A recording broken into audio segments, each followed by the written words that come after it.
মনে রেখো একটা কথা, যেদিন তোমার বিবাহ হবে সেদিন থেকে তুমি তোমার মাকে আর ভালোবাসতে পারবে না। যেদিন বউ বাড়িতে আসবে সেদিনই তোমার মাকে আর তুমি ভালোবাসতে পারবে না। পরিস্থিতি তোমার উল্টে যাবে।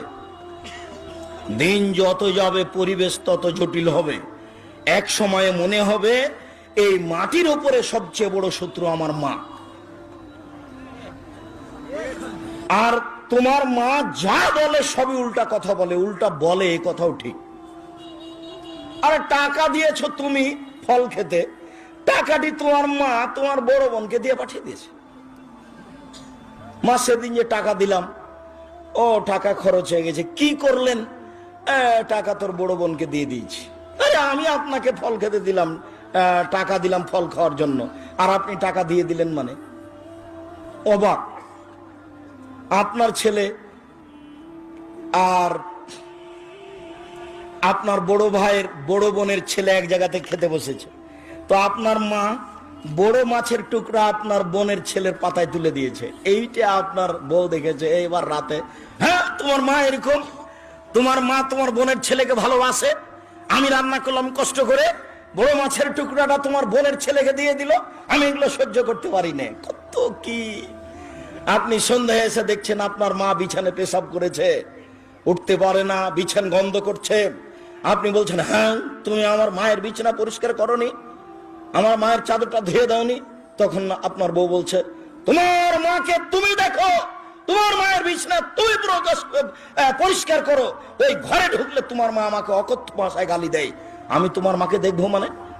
আপনার মা অকথ্য ভাষায় গালি দেয়, এই কথাও ঠিক। নেন এবার কি করবেন?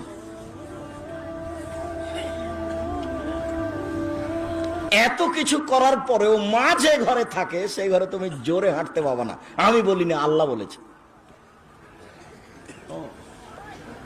এত কিছু বলার পরে তোমার মা যে ঘরে থাকে সেই ঘরে তুমি জোর করে কথা বলতে পাবে না।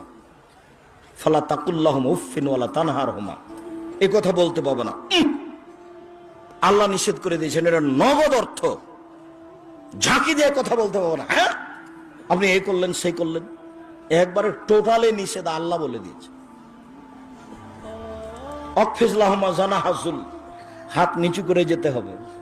মনে পড়ে না একদিন দৃশ্য নকল করছিলাম, মনে পড়ার তো কথা যে রাজশাহীর মেয়র এসেছেন নওদাপাড়ায় আমচত্বরে, তো শাহ মকদুম থানার ওসি এইভাবে দাঁড়িয়েছেন, এইভাবে দাঁড়িয়ে বলছেন, স্যার এখন কি করব স্যার?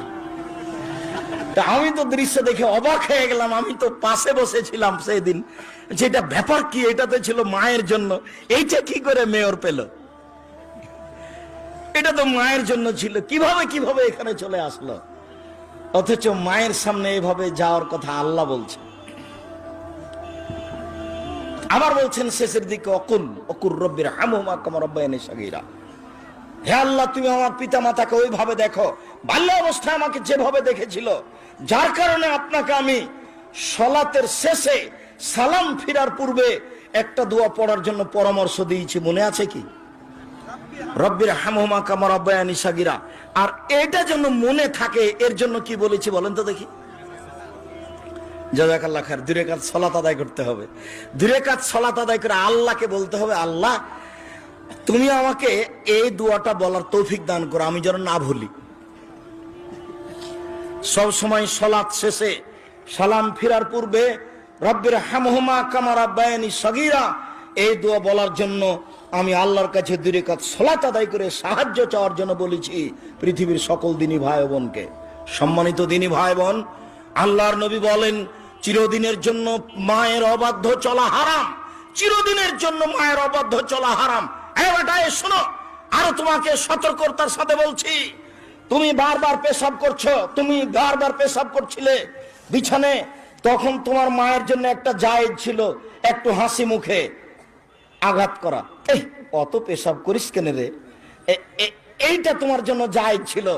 এখন তোমার মা তোমার কোলে, তোমার মাকে তুমি এইভাবে বলতে পারো না, কি যে করি, এত পেশাব কেমনে পরিষ্কার করি, হ্যাঁ কি যে করি, যখন তখন পেশাব করছে, এরকম কথা বলার সুযোগ নেই।